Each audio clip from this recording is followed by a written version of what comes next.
Le Coran, est-ce que c'est juste un livre ancien parmi tant d'autres, ou est-ce qu'il y a vraiment quelque chose de différent? Pendant des siècles, on a entendu tout et son contraire. Mais aujourd'hui, on a un outil complètement nouveau pour y réfléchir, c'est l'intelligence artificielle. Et devine quoi? L'intelligence artificielle, elle lit, elle compte, elle compare. Mais surtout, elle n'a pas de parti pris. Alors je me suis dit, si on lui confiait le Coran, si elle analysait ce texte mot par mot, sans émotion, sans foi, sans filtre, et qu'elle me dise juste « Hey, voilà ce que j'ai trouvé ». Je vais être honnête avec toi, ce que j'ai découvert m'a scotché. Et c'est exactement pour ça que je fais cette vidéo.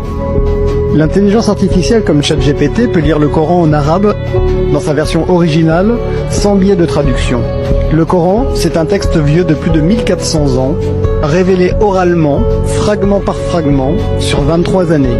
Pas de manuscrit structuré, pas de relecture finale, pas d'ordinateur ou de correcteur automatique.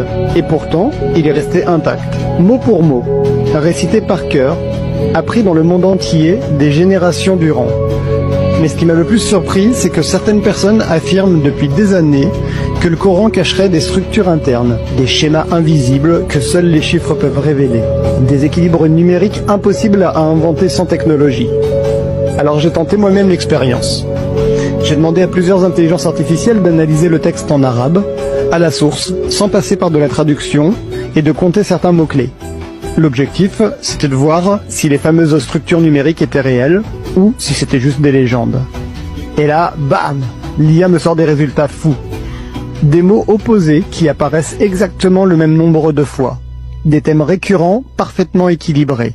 Et même des notions spirituelles alignées sur des cycles naturels. Le plus étonnant, c'est que l'IA elle-même m'a dit « Les probabilités que ce soit un pur hasard sont extrêmement faibles ». Et là je me suis dit « Ok, on va creuser ça ». Tu veux des exemples? Accroche-toi. D'abord, le temps est littéralement inscrit dans le texte. On va commencer par cet exemple simple, basique, mais quand même incroyable. Le mot « jour » apparaît 365 fois dans le Coran. Une fois pour chaque jour de l'année. Et le mot « mois » 12 fois, comme dans notre calendrier solaire. Mais attends, c'est pas fini.